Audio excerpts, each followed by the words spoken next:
I'm here with my co-host Tammy. Together, we're the co-hosts of the HomicideCanada.com podcast. This episode, we have another special episode where we're actually going to go back in the past and look at a noteworthy murder. Usually we do more up-to-date murders, but every once in a while we'll bust out a special episode. In this one, we're covering the case of Evelyn Dick and her victims Peter David White, her infant son, and John Dick, her husband. So just to reiterate who we are, we run the website homicidecanada.com, this podcast that goes along with the website. With the website, we try to track every murder as it happens in Canada, get up a page in that, and keep track of the statistics as well that with regards to Canadian homicides. Yeah, and we also have social media as well. So if you go to like Facebook or Instagram, if you put in the search Homicide Canada, we should come up. We have a Twitter handle, and that's homicide_canada.com. Our DMs are always open if you have some information or if we've missed a murder.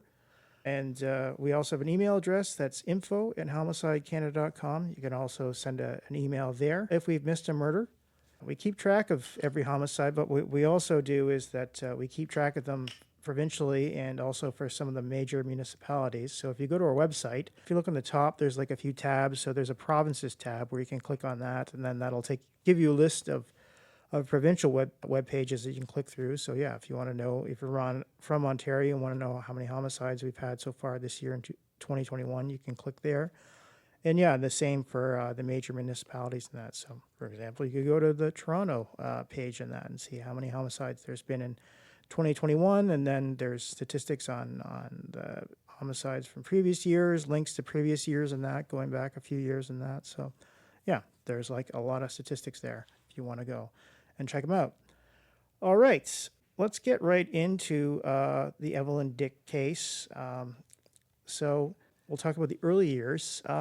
Evelyn Dick was born to Donald and Alexandra McLean, October 13th, 1920, in Beamsville, Ontario. The family moved to 214 Roslyn Hamilton in the Lower City the following year. Her father, Donald McLean, worked for the Hamilton Street Railways as a streetcar conductor. Currently, that's the bus system for Hamilton.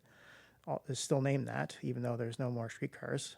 Evelyn's childhood wasn't a happy one. Her father, Donald, drank too much, and her mother had a bad temper. She was not allowed to play with other children because her mother thought she was too fragile. According to the website evelyndick.com, which has got some pretty good information on the case if you want to check it out, rumors circled that Donald was dipping into the coffers of the HSR. They lived very well, always had huge sums in the bank, and would send Evelyn shopping with handfuls of nickels, the fee collected for a fare in those days. Yeah, so that's pretty interesting. Evelyn attended public school until her parents pulled her out and sent her to the prestigious Loretto Academy, attended by the Daughters of Hamilton's Elite, which I'm assuming probably similar to today, and probably not too many bus drivers' daughters going to like the premier private school in the city. But yeah, I wouldn't think so. Yeah, probably not. So I've never actually heard of that school before. I believe it was on King Street near Hess Avenue, and it was one of those old buildings there, and I think it was torn down I don't know, maybe the last 20 or 30 years or something like that. So I think it'd been a long time since it'd been actual school that was open in that. But, right. Okay. As a teen, Evelyn wore many furs and fancy jewelry, making her subject of rumors while spending time with older men at the racetracks. According to the Canadian Encyclopedia, Alexandra encouraged her to use her good looks to entice men into buying her expensive gifts such as jewelry and furs. Evelyn's lovers included several wealthy and prominent Hamiltonians. I was not able to figure out who these men were. Okay, so people always mention them, but nobody. Yeah, nobody has. Who were they? Yeah, that's a good question. So I wonder if any were politicians. I don't know. Who knows? Evelyn tried hard to become recognized in the finer Hamilton circles. She was known to throw luxurious parties at the Royal Connaught Hotel. In 1942, Evelyn gave birth to a daughter, Heather, and that made more rumors swirl about Evelyn. However, she claimed she was married to a man overseas with the last name White. Examination of military records proved this to be a lie. I'm not sure who would have ordered these. Like, why is this such a big deal for people? I don't know. Maybe it was a pretty famous case, I guess, back in the day. So maybe the newspaper reporters went digging in that and figured that out. So Yeah, it seems so crazy. And it also seems crazy that nobody in the military had the last name White. That could be yeah, somehow maybe I tracked don't to know. Yeah, you Hamilton. figure there'd be at least one person there. Like that was Yeah. during World War II, so there'd have to be a lot of soldiers. So In September 1944, Evelyn gave birth to a boy named Peter, but she didn't bring him home from the hospital. She claimed she had given him up to the Children's Aid Society for adoption because her father didn't want another child in the house. In between her daughter and her son, Evelyn had a stillbirth as well. In June of 1945, Alexandra separated from Donald. Evelyn and Alexandra, as well as Heather, moved to an apartment at 314 James Street South. We found a picture of that, and it is a beautiful mansion, and I think it's still there. I wonder if it was that. Okay, so it was an apartment. It probably wasn't the whole house, but it's probably a pretty even back then. It was probably a pretty nice apartment. Oh, yeah, I'm sure. Yeah, that's interesting. I guess so. So her son Peter. So she claims that, but I wonder. I guess I don't know. I suppose we don't have any proof of that, but Just wait. okay. All right. So We'll get to that. all right. So yeah, Tammy did most of the research on this.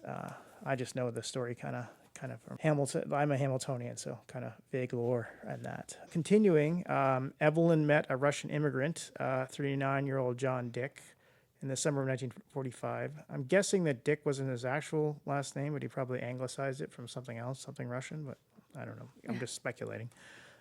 John worked as a streetcar driver for the HSR. She told Dick that she was the widow of a Canadian naval officer named White who had died in the Second World War, who we already talked about, probably never existed. On October 4th, 1945, Evelyn and John were married at the Church of the Ascension. When Evelyn realized that Dick was not well off like she thought, she deserted him and had an affair with a man named Bill Bohozuk. I think that's how it's pronounced. I'm not 100% sure. Dick then convinced Evelyn that he could make the marriage work, and she moved into a house on Carrick Avenue with him. That didn't work out very well because of Evelyn's, I guess, continuing relationship with Bohozuk as well as with other boyfriends. Dick ended up moving out and staying with his cousin. John and Evelyn had been married for almost a month before they began living together.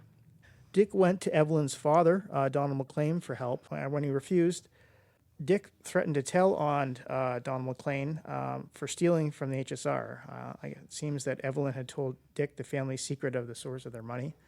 Donald threatened to kill Dick, leading Dick to file a police report with the Hamilton police. And then John Dick was last seen alive on the 6th of March having lunch at the Windsor Hotel in downtown Hamilton, which I believe was located at John Street and King William in downtown Hamilton. I think the building's still there, but I think the Windsor Hotel is long gone. Yeah. I couldn't find a good photo either of what it used to look like. but- I wonder yeah. what, like, it seemed like it was a fancy place in its Yeah. heyday. On March 16th, 1946, a group of 5 children hiking along a trail in Hamilton Mountain found what they thought looked like the body of a headless pig laying partway down the side of the Hamilton's escarpment near Mount Albion Falls. What they actually found was the torso of an adult male. His head, arms, and legs were missing, and police said it looked as if someone tried to cut the torso itself into 2. The remains were soon identified as those of John Dick by his brother-in-law. Alexander Kramerer, John Dick's cousin, told police that he was worried when he heard reports and suspected that something may have happened to Dick since his short-lived marriage had failed, and wondered if Dick had returned to the house he had shared with Evelyn on Carrick Avenue. Evelyn was taken in for questioning by Detective Sergeant Clarence Preston. She claimed she had no knowledge of his death and proceeded to tell a story about a well-dressed Italian hitman who arrived at her door looking for John. While Evelyn was being questioned, police searched her house.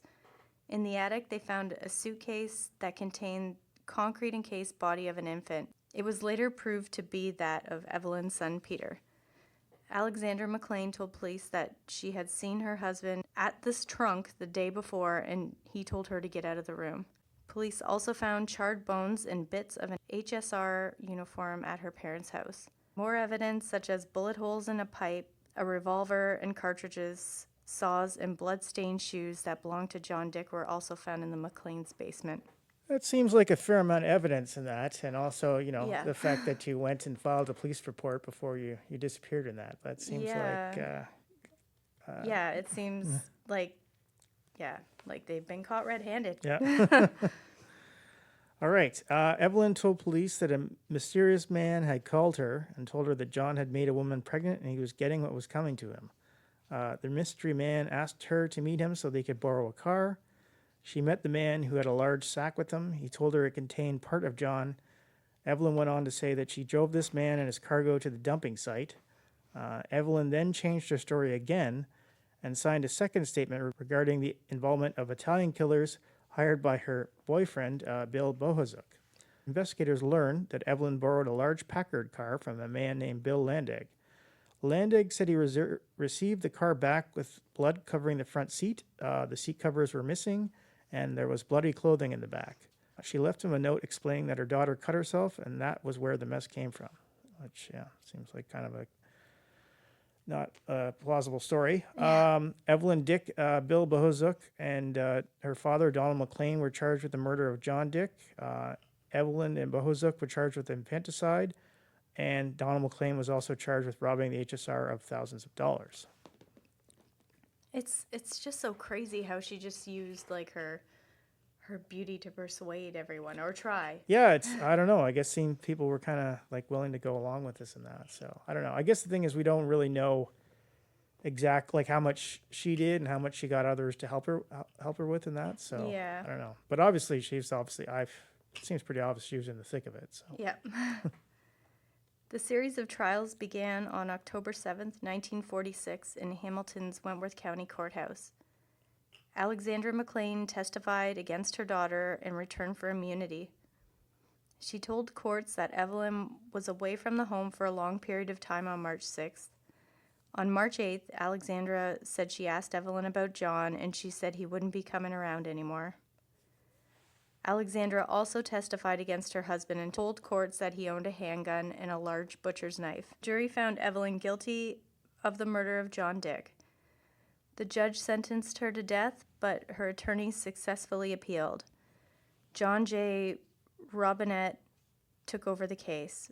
Robinette impressed upon the jury the strong possibility that Donald McLean had killed Dick. This time around, the jury found Evelyn not guilty. During the trial for her son Peter, Robinette brought in a psychiatrist who testified that Evelyn had endured traumatic childhood and had the emotional mentality of a 13-year-old.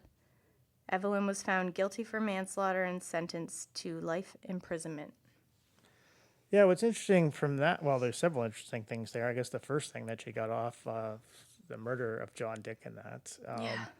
The other thing, I'm surprised that even in the 40s, people were using psychiatrists like that to try to get like a lesser sentence. And then I guess the last point, just that she was found guilty of manslaughter and sentenced to life, which I don't know. If you follow Canadian court cases like we do, if you get charged with manslaughter, you're certainly not getting a life sentence. So Yeah.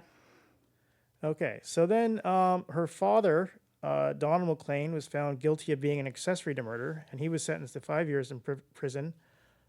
He also received an additional 5 years for theft, I guess, of the HSR money.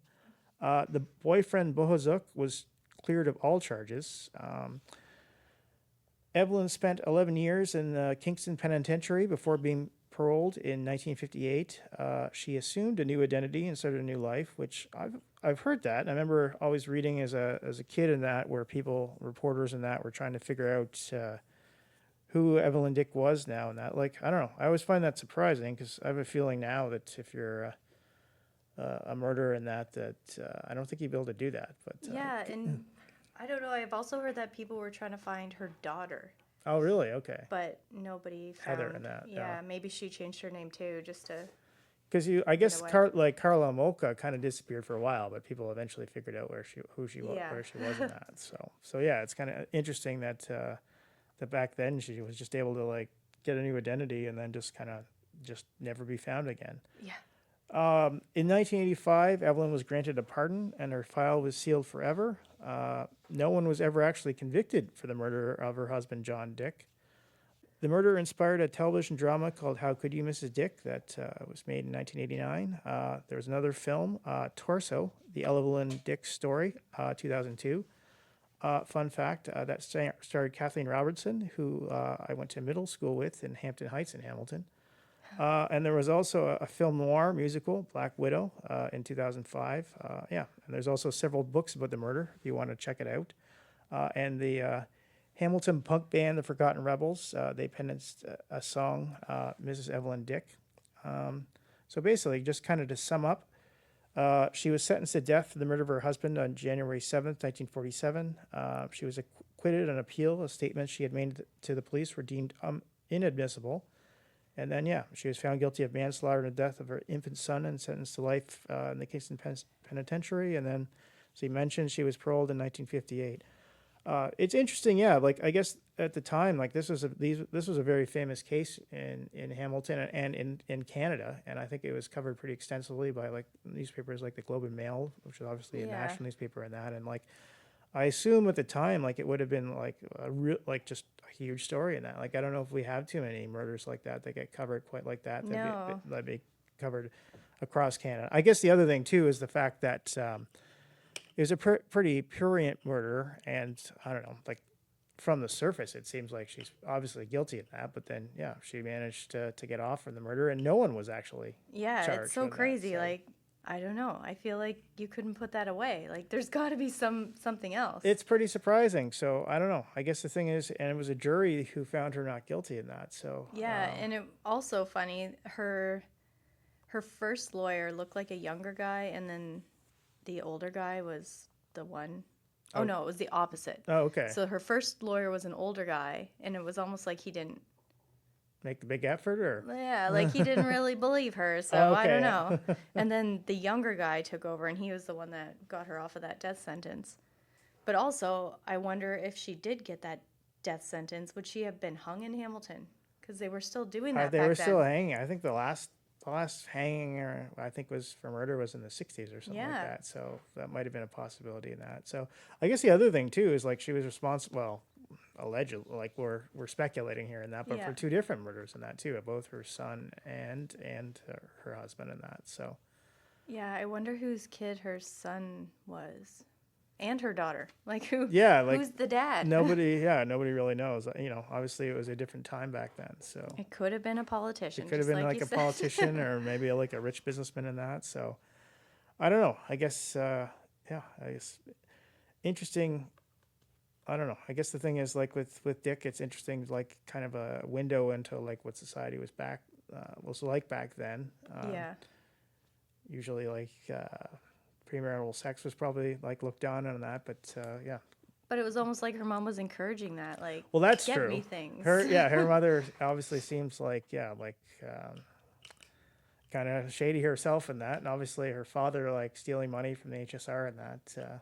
It's kind of crazy. It makes me wonder if he stole so much money, like were all the HSR drivers stealing money then, or like, I don't know. It makes you wonder. And giving her handfuls of nickels to go shopping, like nowadays, that wouldn't get you anything. But I'm sure you could get a lot more. You could get more with that, but I don't know. That's still a lot of nickels. Like snacks and movies, and I don't know what else. Yeah. But yeah, I suppose you could come in there with your big stack of nickels and buy some stuff. I guess I don't know. So yeah. And then how do you? Like they had large sums of money in the bank. I guess back then it wasn't strange to bring tons of nickels to the bank. Tons of nickels, yeah, I don't know. Bags of nickels. I guess I don't know. I guess maybe it's the same as what modern times. You just roll them up into rolls and then take a whole bunch of nickels and then, I don't know, maybe some teller. Suspicious. Nobody's going to ask you, I guess. He only has nickels. Yeah. Yeah, that would be weird. I don't know. I was always interested in this case, and it was also interesting because she was a beautiful woman and she was like fancy, and it wasn't like she was, I don't know, like you wouldn't expect her to be a murderer, but I guess you can't expect anyone to be a murderer. Yeah, I don't know. I guess it seemed like she was pretty motivated by money, and I guess when I don't know, Dick's like you don't make much money being a bus driver, and then also kind of threatening her father and that, and like disclosing it, like he was stealing money and stuff like that. I guess I don't know. Probably maybe he was also disclosing something for Evelyn herself and that. So yeah, who knows? But yeah, if you ever get a chance to watch that movie, it's basically everything we talked about in an hour and a half. Yeah. And it's amazing. Nobody knows. Like, obviously, I think Dick is old enough now that there'd probably be no way she'd be alive in that. But like, yeah, no one's ever been able to figure out what her new identity was in that, which is because I think a lot of reporters tried, but they weren't able to figure it out. So Yeah, it's crazy. And we have an uncle who passed away last year, but he was born in 1924, and I was like, oh, maybe he knows her. Yeah. Like, he was a Hamiltonian. yeah, He was here his whole life. He had no idea who she was. okay, So they were running in different downtown circles, I guess. yeah. So, all right. Well, yeah. So that's been like one of our special episodes where we go look at a murder in the past. Yeah, I don't know if we've picked like another one to do yet, but I think our next podcast episode to stay tuned for is we're going to go over the July homicides in Canada and 2021 and that, and the statistics and that. So yeah, that should be that should be pretty soon. So.